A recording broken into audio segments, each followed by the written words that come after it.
Star उत्सव पर देखिए आपके चहेते शोज अब से डीडी फ्री डिश पर।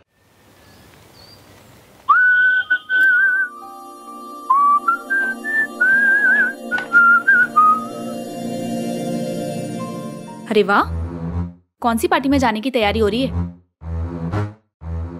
नहीं अलका, पार्टी नहीं, वो फ्राइडे है ना, तो ऑफिस में कैजुअल्स डे है, तो इसलिए मैंने टी शर्ट पहना।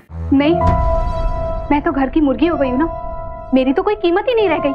तुम जाओ अपनी उस ऑफिस वाली गर्लफ्रेंड के पास। वैसे मुझसे तो तुम बोर हो चुके हो ना। नहीं अलका, ऐसा क्यों कह रही हो? ऐसा तो कुछ भी नहीं है। नहीं, मैं कहाँ कुछ कह रही हूँ। वैसे तुम इतना खुशी खुशी ऑफिस जा रहे हो मुझसे, इस घर से आजादी पाकर। यू हेट मी ना? नहीं अलका, ऐसी कोई बात नहीं, प्लीज ऐसा मत कहो। वो क्या Alka, I am really sorry. अच्छा, तुम जैसा कहोगी ना, मैं वैसा ही करूंगा।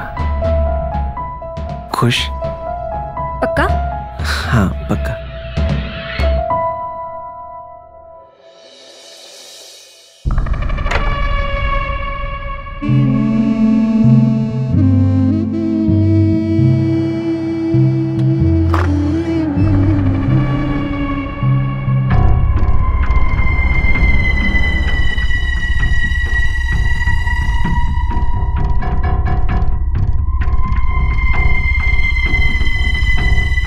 ये हुआ ना परफेक्ट ऑफिस लुक। ऐसे दिखना चाहिए तुम्हें ऑफिस में।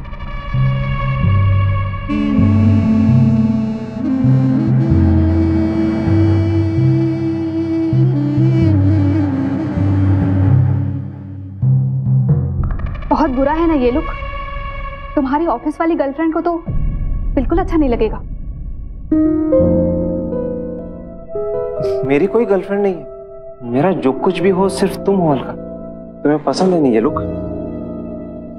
बस मुझे भी पसंद है। ठीक है, अब चलो, ऑफिस के लिए लेट हो रहे हैं।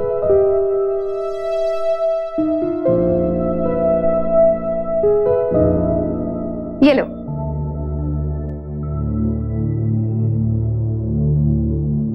आज मुझे 500 रुपए दोगी प्लीज? ऑफिस में सबको कॉफी पिलानी है। अच्छा जी, वैसे तो तुम कहते हो कि मेरे सिवा तुम्हारा कोई नहीं है, और कॉफी तुम्हें सबको पिलानी है या? नहीं अलका, एक्चुअली बॉस ने बोला है कि टीम एक्टिविटी के लिए सबको साथ में कॉफी पीनी चाहिए। रोज कोई ना कोई कॉफी पिलाता है, आज मेरी बारी है तो मैंने सोचा।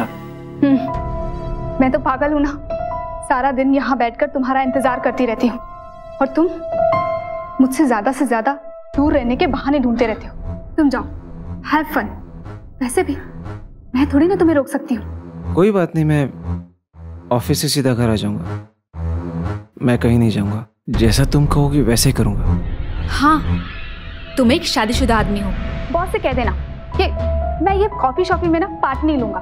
बस सीधा ऑफिस जाऊंगा, काम करूंगा और सीधा घर आऊंगा। That's it.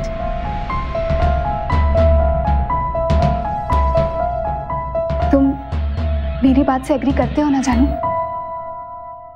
क्या बात है दामाद जी, सुबह सुबह किस बात पे झगड़ा हो रहा है? नहीं कुछ नहीं, मम्मी यूं ही बात कर रहे थे। बेचारी अलका ना बहुत सेंसिटिव है। और वैसे भी दामाद जी, अब पत्नी की चॉइस हस्बैंड की पसंद होनी ही चाहिए, है ना?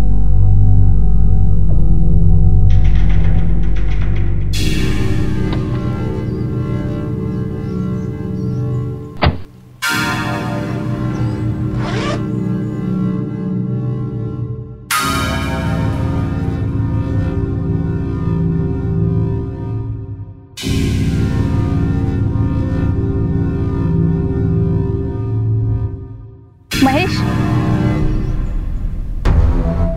तुम्हारी कसम जान, मैंने नहीं खरीदा, मुझे एक फ्रेंड ने गिफ्ट किया। कौन फ्रेंड है ये? सुनील, मेल फ्रेंड है वो, तुम जानती हो उसे? सुनील? वो तुम्हें क्यों गिफ्ट देगा? जरूर तुम्हारी गर्लफ्रेंड ने दिया होगा, है ना? नहीं, मुझे किसी गर्लफ्रेंड ने गिफ्ट नहीं किया, सच में सुनील ने किया है। तुम चाहो तो उसको कॉल करके कंफर्म कर सकती हो।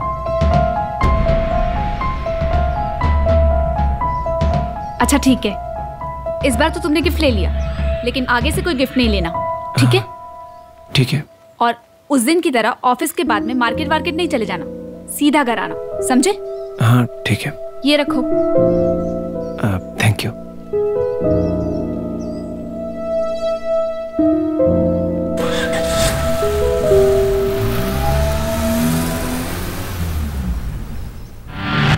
ये कैसी शादी है और कैसा रिश्ता है ये? इसमें ना दोस्ती है, ना प्यार है, ना भरोसा, ना विश्वास।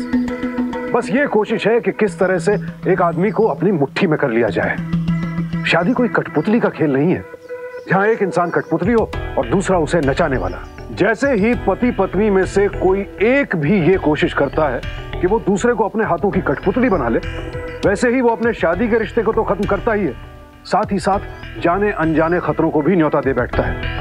विद्या और अलका इसी तरह की औरतें हैं जो महेश जैसे सीधे सच्चे इंसान को सिर्फ अपने काबू में रखने के लिए उसके साथ तरह तरह के खेल खेल रही हैं।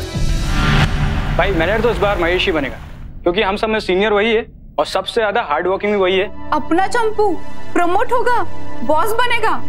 अच्छा एक बात तो बता, चंपू बॉस बनने के बाद करेगा क्या? अपना चंपू बॉस बनने के बाद तुम सबको चंपू बना देगा और वही blue shirt and grey pant पहनवाएगा। अरे यूनिफॉर्म बोल, यूनिफॉर्म। हाँ यूनिफॉर्म यूनिफॉर्म। चंपू अरे चंपू। Hi Mahesh. Hi Sunil, good morning. Good morning. Good morning sir. Good morning पूजा।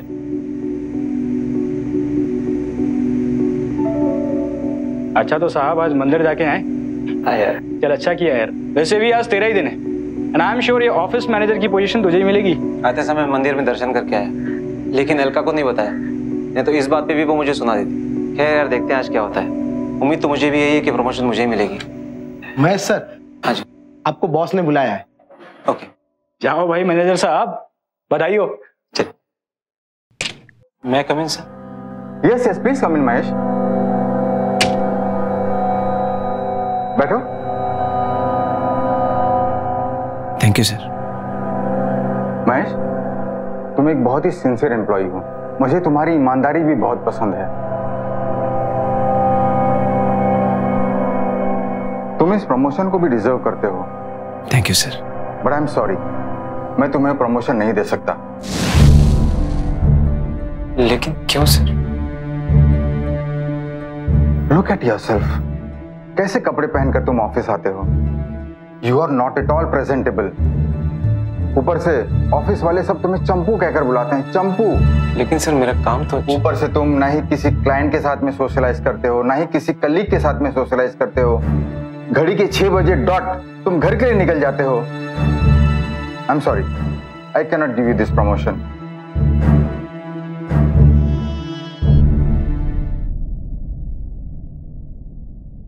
अरे वाह अलका, आ कॉफी तो बहुत सरस मजा नीचे। तू क्या महेश को भी यही कॉफी देती है? क्या मम्मा, मैं आपकी पक्की स्टूडेंट हूँ। आपको लगता है मैं ऐसा कुछ करती हूँ? एक चाय पूरे दिन में, वो भी ये कहकर कि ज्यादा मत पीना, सेहत बिगड़ जाएगी। बहुत अच्छे, ऐसे ही लगाम लगा के रखना, बिल्कुल भी ढील मत देना। याद रखना अलका, औरतों का असली हथियार होता है उसके आंसू। बस उसे अक्लमंदी और समझदारी से इस्तेमाल करना। फिर देख तेरा पति कैसे दुम हिलाता हुआ तेरे आगे पीछे घूमता है। तुझे पता है शादी का असल मतलब ही होता है कंट्रोल। अगर इन मर्दों को कंट्रोल करके नहीं रखा गया ना, तो ये हमें दबा के रखेंगे। कुछ समझी पगली?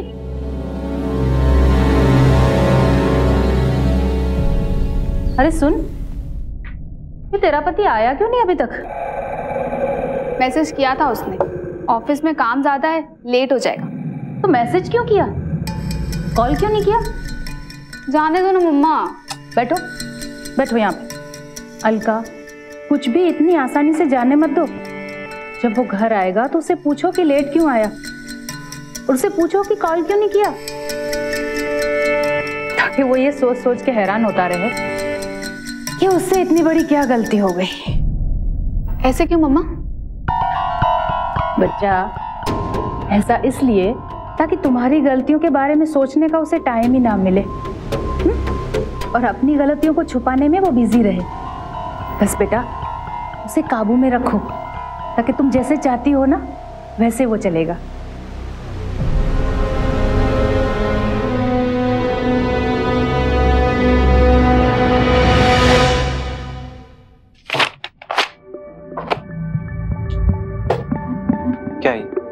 बेसिक कैलकुलेशन भी गलत क्यों है तुमने? इस पर अभी के अभी रिवर्क करो और कल सुबह की मीटिंग से पहले रेडी करके लाओ। अंडरस्टूड? तुम मैनेजर नहीं हो, समझे?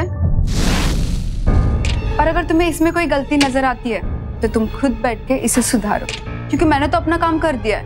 और वैसे भी office time is over. Bye.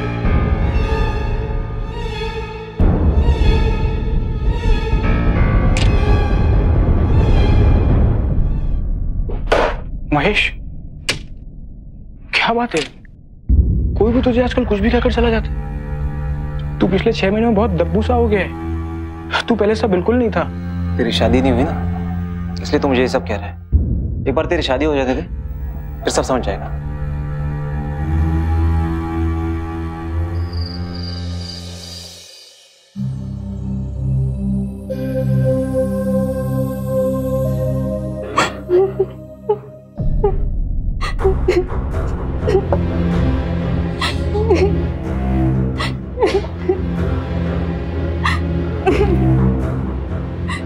क्या हुआ अलका?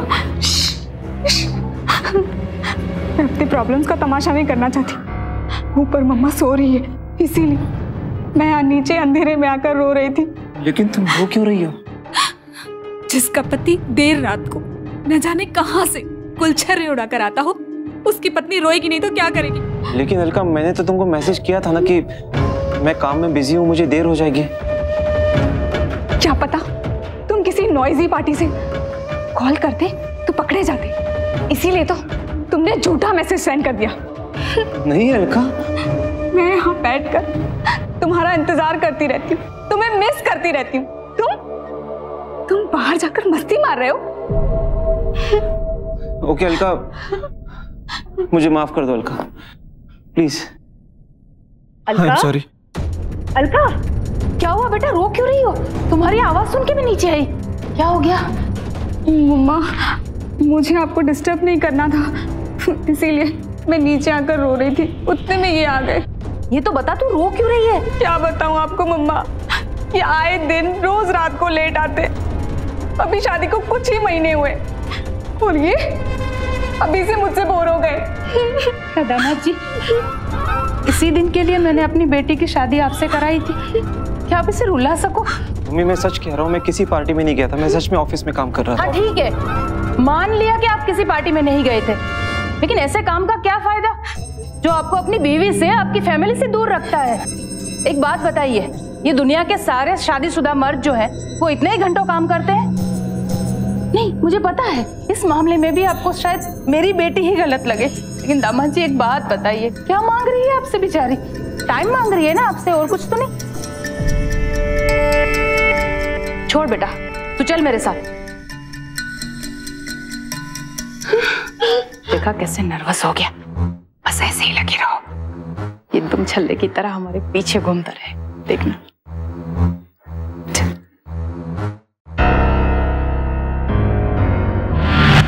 कोई भी शादीशुदा जोड़ा अपने परिवार के साथ एक छत के नीचे खुशहाल तभी रह सकता है जब उन दोनों के बीच कोई तीसरा दखलंदाजी ना करे। और अगर इस दखलंदाजी करने वाले को समय रहते ना रोका जाए तो फिर रिश्ते का खराब होना तय है, जैसा कि यहां महेश के साथ हो रहा है। वो लगातार इस रिश्ते में पिस रहा है। विद्या अपनी बेटी की मदद नहीं कर रही है, बल्कि वो अपनी बेटी और दामाद महेश की जिंदगी में आग लगा रही है। हमें हमेशा इस बात का ख्याल रखना चाहिए कि अपनों के लिए हमारी चिंता कहीं उनकी जिंदगी में दखलंदाजी का रूप न ले ले।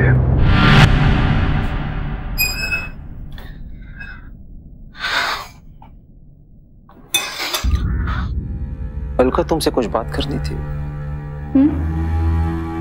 कल तुम अपसेट थी तो तुमसे बात नहीं हो पाई, लेकिन मुझे प्रमोशन नहीं मिला क्योंकि मेरे बॉस को लगता है कि मेरे कपड़े पहनने का ढंग ऐसा है कि जिसमें मैं प्रेजेंटेबल नहीं लगता। इसलिए मेरे बॉस ने मुझे प्रमोट करके मैनेजर नहीं बनाया। और ऑफिस में भी सब लोग मुझे चंपू कहकर बुलाते हैं। मतलब तुम्हें इन कपड़ों की वजह से प्रमोशन नहीं मिला? तुम्हें मेरी वजह से प्रमोशन नहीं मिला? ये सब आपको कौन सिखा रहा है दामाद जी? बताइए ना मुझे, कौन है वो लड़की? बताइए। कोई लड़की नहीं मम्मी, ऑफिस में ज्यादातर लोग मुझे चंपू ही बुलाते हैं। देखिए माफ कीजिएगा दामाद जी, कम दिमाग की वजह से लोग चंपू बुलाते हैं, ये तो मैंने सुना भी है और देखा भी है, लेकिन कपड़ों की वजह से ये बात कुछ हजम नहीं होती है दामाद जी। और जो कपड़े आपको खटक रहे हैं वो तो मेरी बेटी की पसंद है। नहीं आप ही बताइए ना, एक पत्नी की पसंद गलत कैसे हो सकती है?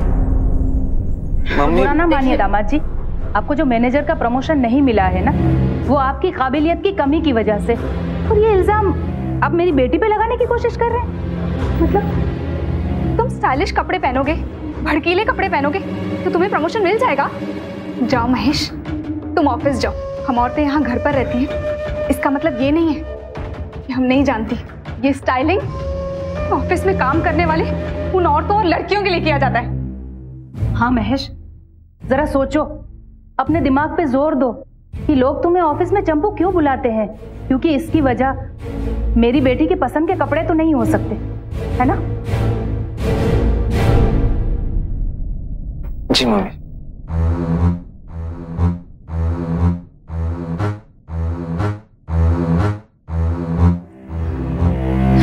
ना बेटा ना, ना।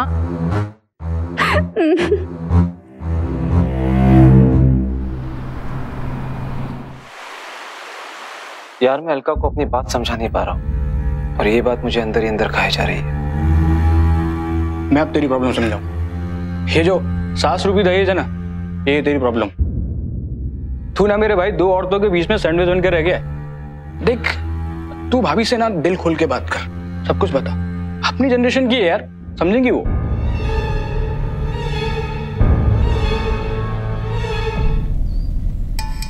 अम्मा क्या सोच रही हो? अलका, मैं सोच रही थी कि हमने महेश को कुछ ज्यादा ही बोल दिया।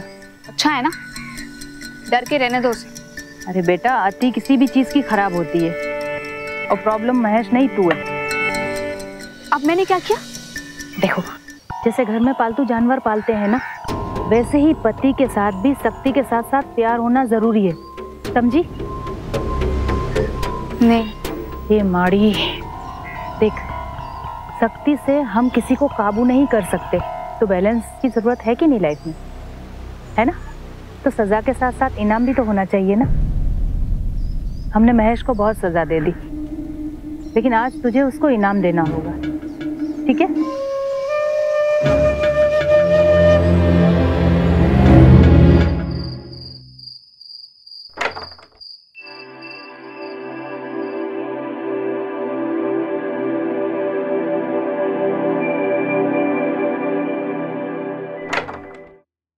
अरे आप आ गए?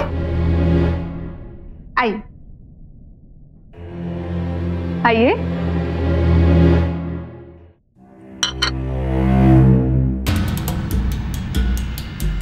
माँ बैठिए। मम्मा आज अपसेट हो गई थी कि उन्होंने अपने दामाद जी से इस तरीके से बात की, और अपसेट होकर डांट मुझे ही लगा दी कि मैं अपने पति को खुश नहीं रखती। ये सारा खाना भी मम्मा ने मेरे साथ मिलकर बनाया है। Thank you.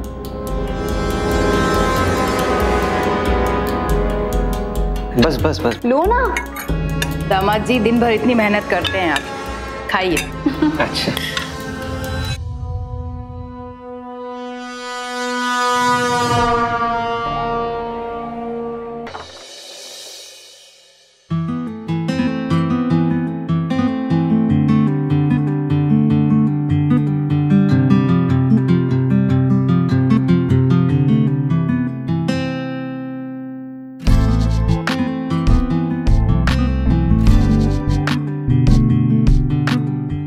हमेशा से यही तो चाहती थी,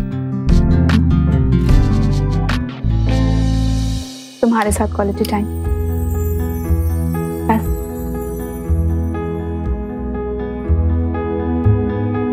अलका, चाहता तो मैं भी यही हूं कि तुम हमेशा खुश थे, बस तुम्हारी माँ हमारे बीच में आ जाती है। क्या कहा तुमने?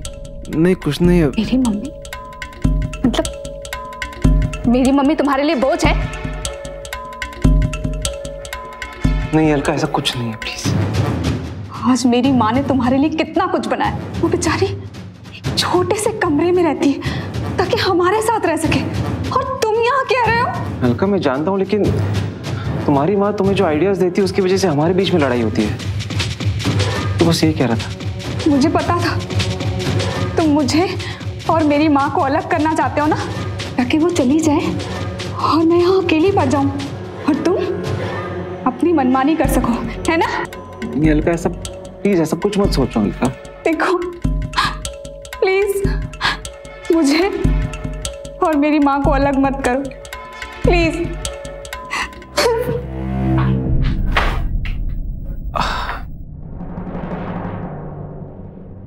अलका, तू यहाँ? तुझे तो दामाद जी के पास होना चाहिए था। मुझे तो लगा कि तू दामाद जी को रिझा के अपने वश में कर चुकी होगी और वो पालतू बन के तेरे पीछे पीछे घूम रहा होगा, और तू मूर्ख यहाँ आ गई। मम्मा, वो मुझे तुम्हारे बारे में समझा रहा था कि मैं तुम्हारी बातें ना सुना करूं, तुम्हारे बारे में उल्टी सीधी बातें कर रहा था। मुझे गुस्सा आ गया, मैं चली आई। 100% मूर्ख है तू। मतलब ये कि उसे जाके हमारी बातें बताने की क्या जरूरत है? अरे वो मेरे बारे में क्या बोलता है क्या नहीं बोलता है वो जानने की कोशिश करनी चाहिए।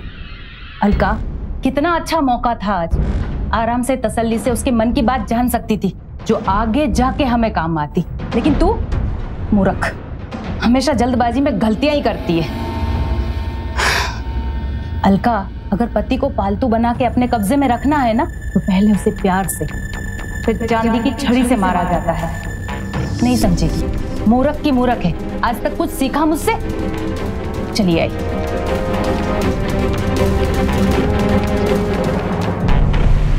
तूने भाभी और अपनी सास से बात की फिर?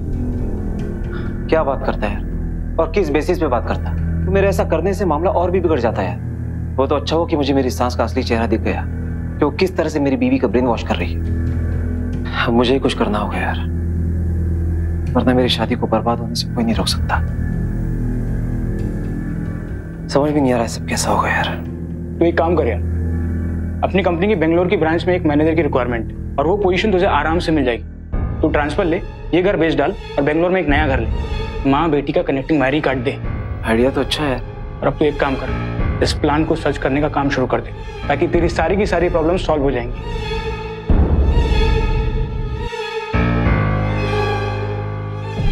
Alka, Alka, oh my God, छोड़ो ना इसको प्लीज। क्या हुआ? मेरे पास तुम्हारे लिए एक बहुत अमेजिंग न्यूज है। क्या? ऑफिस ने मेरा ट्रांसफर बेंगलोर कर दिया है और वहां की ब्रांच का मैनेजर बना दिया है मुझे।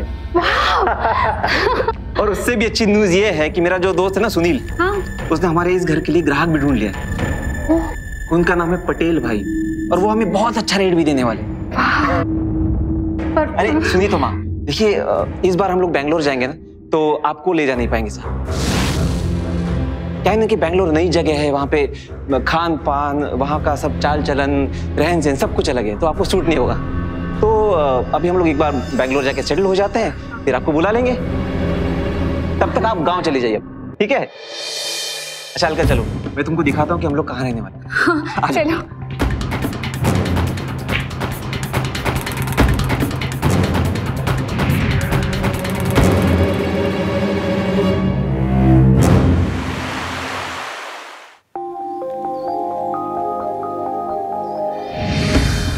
बाकी તમારું ઘર ફર્સ્ટ ક્લાસ છે, જામી ગયું। आपको पसंद आया ना? पटेल साहब, पेपर एकदम बराबर है। चलो, बाकी आपकी और हमारी बात हुई थी ना हार्ड कैश पेमेंट देने की। जी। ये लीजिए आपका कैश। संभालो भाई, तुम्हारी अमानत है।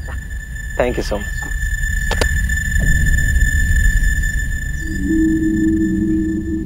चलो भाई, હવે અમારું ઘર સંભાળજો ને, જલ્દી અમારું ઘર અમને સોંપજો। હા, बिल्कुल बिल्कुल। જય શ્રી કૃષ્ણ। જય શ્રી કૃષ્ણ ભાભી।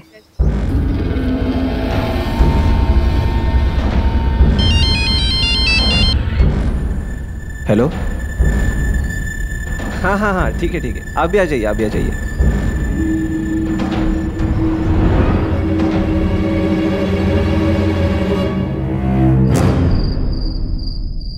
देखिए सर, इस लोकेशन पे इससे अच्छी प्रॉपर्टी आपको मिल ही नहीं सकती। वाह, अरे अलका बैठो ना। अलका, ये वो है जो हमें तुम्हारा ड्रीम हाउस दिखाएंगे, जहाँ पे हम लोग बैंगलोर में रहने वाले हैं।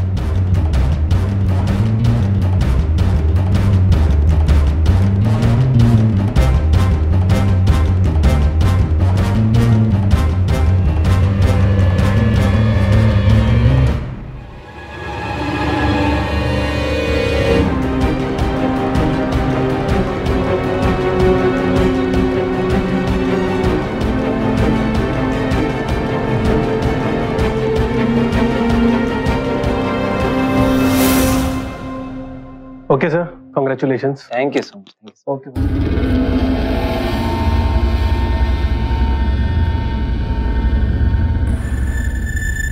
अलका, ये कैश का बैग अंदर रख दो। कल मैं ये कैश बैंक में डिपॉजिट कर दूंगा। क्लियर होते ही इनका चेक जमा कर दूंगा।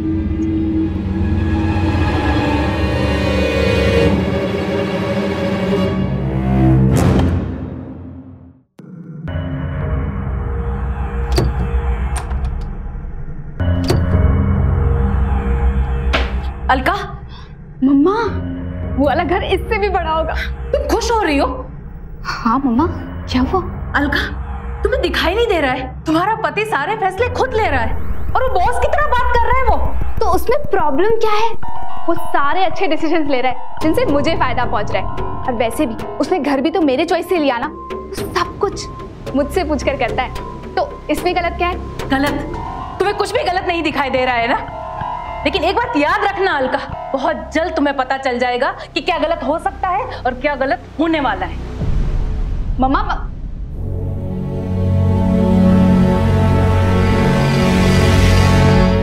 Thank you so much Sunil. मैं जिंदगी भर तेरा एहसानमंद रहूंगा। तेरे आइडिया ने मेरी जिंदगी और मेरी शादी दोनों बचा ली। और अब अलका भी पूरी तरह से मेरे साथ है। सब कुछ सेट हो चुका है। सासू माँ भी अपना बोरिया बिस्तर बांध के गांव जाने के लिए तैयार हो चुकी है। सच में अब मेरी शादी में कोई प्रॉब्लम्स नहीं, और ये सब तेरी वजह से। थैंक्स अ लॉट यार, थैंक्स। चल, ओके, बाय।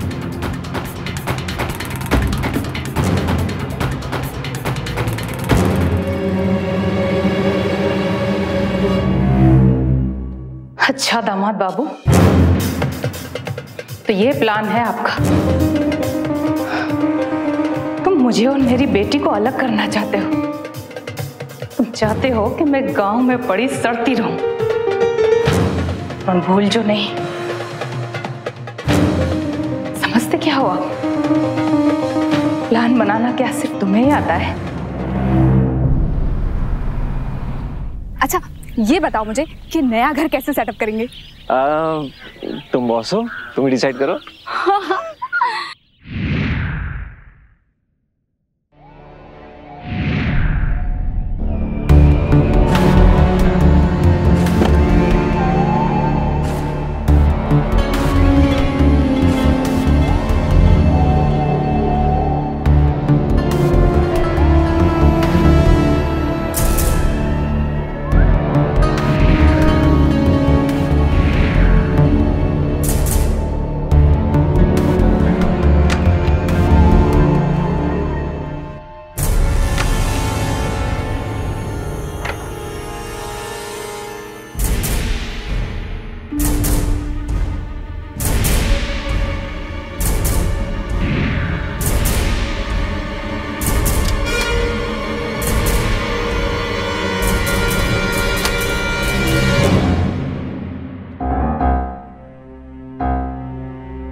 अलका, घर में चोरी हो गई। मैं डॉक्टर को फोन करता हूँ। कैसे हुआ माँ? कैसे हुआ? हेलो डॉक्टर साहब।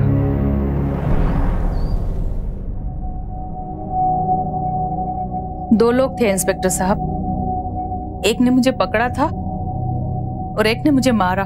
उनको पहले से ही पता था इंस्पेक्टर साहब के घर में पैसे हैं, वो मुझे उसी के बारे में पूछ रहे थे, लेकिन मैंने कुछ भी नहीं बताया। अपने आप ही पैसे ढूंढ लिए और चोरी करके चले गए। और भी कुछ चोरी हुआ है क्या? नहीं इंस्पेक्टर साहब, और तो कुछ नहीं चोरी हुआ। पैसे के बारे में और किस किस को पता था? पूरी दुनिया को ही पता था इंस्पेक्टर साहब। ये दामाद जी है ना हमारे, इतना बड़ा सीक्रेट प्लान भी छुपा के नहीं रख सके। इस घर के खरीदार को, वो बेंगलुरु के घर वाले सेल्स वाला जो था उसको, सबको एक साथ सौदा करने के लिए बुला लिया। पूरी दुनिया में तो ढिंढोरा पीट दिया। किसी ने तो सुना ही होगा ना, सुना और चोरी कर ली।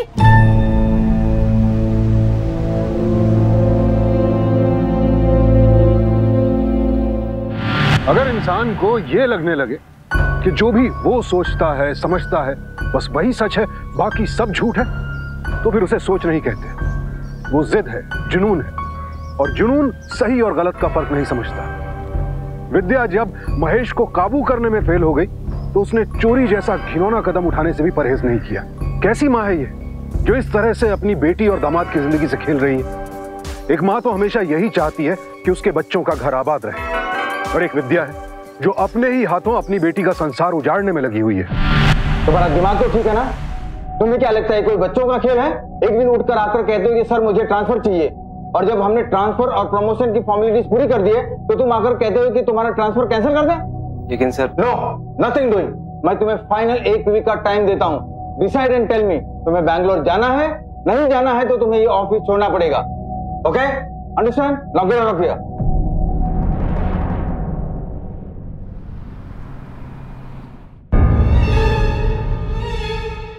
अरे महेश भाई, ये कुछ आदमी लोग लेके आया हूँ घर के मॉडिफिकेशन के लिए। ये सामान अभी तक आपने इधर ही रखा है? ये शिफ्ट होने वाला था ना सामान?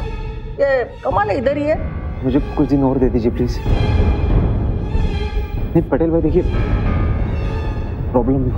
देखो महेश भाई, आपको मैंने रोकड़ा रकम दिया है, हार्ड केस, और आपकी ये पुराण और कथा सुनने को मैं यहाँ नहीं आया हूँ। अरे मेरा घर खाली करिए और जाइए आप इधर से। प्लीज थोड़ा धीरे बोलिए प्लीज। अच्छा, अभी आपको शर्म आ रही है? एक तो मेरा पैसा ले लिया, मेरे घर पे कब्जा किया, अभी शर्म आ रही है आपको? अरे पागल हो गए क्या तुम?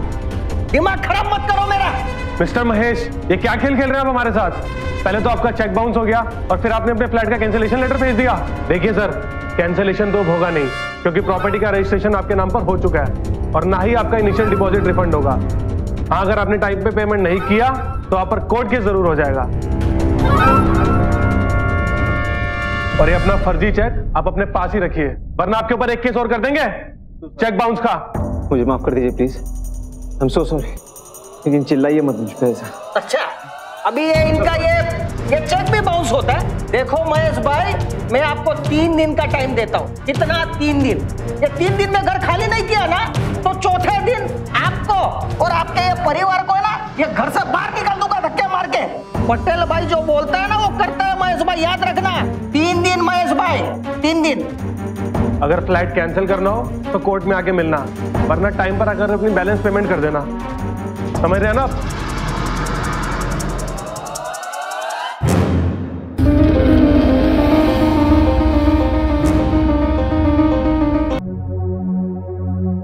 मैं तुम्हें फाइनल 1 वीक का टाइम देता हूँ। तुम्हें बैंगलोर जाना है? नहीं जाना है तो तुम्हें ये ऑफिस छोड़ना पड़ेगा। 3 दिन में घर खाली नहीं किया ना, तो चौथे दिन आपको और आपके फैमिली को ना घर से निकाल दूंगा। अगर फ्लाइट कैंसिल करना हो तो कोर्ट में आके मिलना, वरना टाइम पर आकर अपनी बैलेंस पेमेंट कर देना।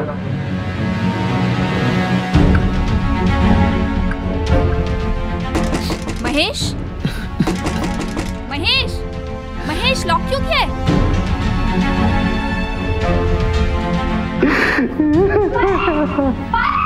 ये क्या कर रहे हो? नीचे उतरो, नीचे उतरो, नीचे उतरो। सॉरी अलका, मैंने हमेशा तुमसे सच्चा प्यार किया, लेकिन मैं कभी नहीं चाहता था कि तुम्हें कोई दुख हो। मैं हमेशा चाहता था कि हमारी शादीशुदा जिंदगी अच्छी गुजरे, लेकिन शायद किस्मत को ये मंजूर नहीं था Alka. I am sorry Alka, मुझे माफ करना है। नहीं जाना, नहीं जाना।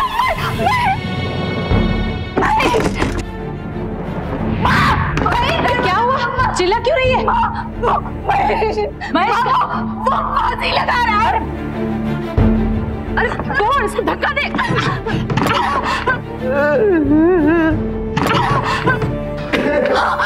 महेश महेश महेश उतरो नीचे। महेश नीचे आओ।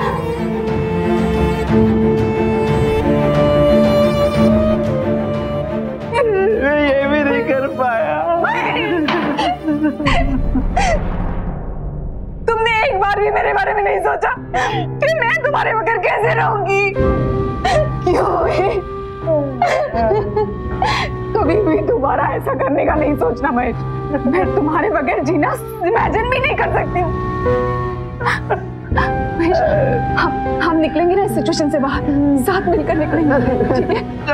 नहीं बदला यार। वाह दामाद जी वाह, क्या बात है। क्या सोचा था आपने कि सुसाइड करके मैदान छोड़ के भाग जाएंगे आप और ये महाभारत लड़ेंगी हम दो अकेली औरतें? अरे पता नहीं मत ही मारी गई थी मेरी। क्या सोच के आप जैसे कमजोर आदमी से मैंने अपनी बेटी की शादी कर दी।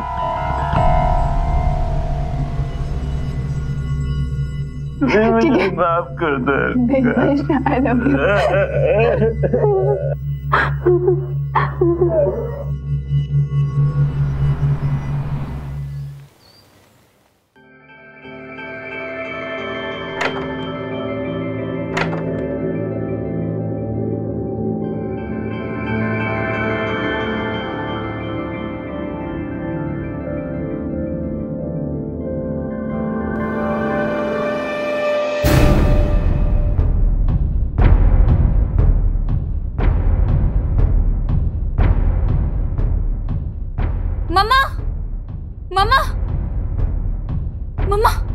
क्यों चिल्ला? मम्मा पैसे मिल गए, तुम्हारे कमरे में थे।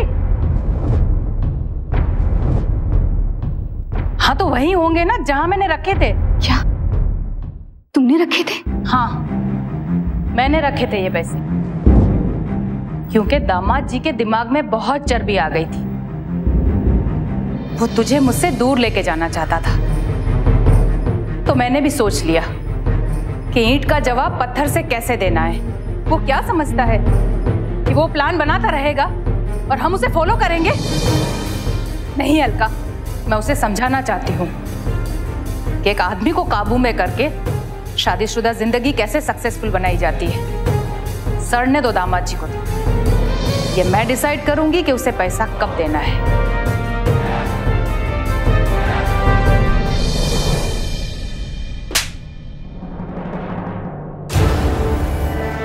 तुम ऐसा कैसे कर सकती हो माँ?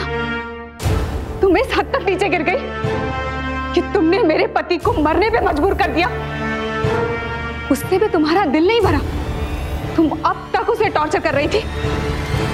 शादी को सक्सेसफुल बनाने के चक्कर में तुमने मेरी शादीशुदा जिंदगी बर्बाद करनी चाहिए। मैं भी बेवकूफों की तरह तुम्हारी हर बात मानती गई। बस अब मैं समझ चुकी हूं कि तुम्हारे ये पति को पालतू बनाने के प्लान में तुम इतना डस चुकी हो कि तुम जानवर बन चुकी हो। मां के नाम पे कलंक हो तुम। कभी भी मुझे सही रास्ता दिखाकर मां होने का फर्ज तो तुमने नहीं निभाया। बस अभी इसी वक्त मेरी जिंदगी से और मेरे घर से चली जाओ। दोबारा कभी मुझे अपनी शक्ल मत दिखाओ। जाओ।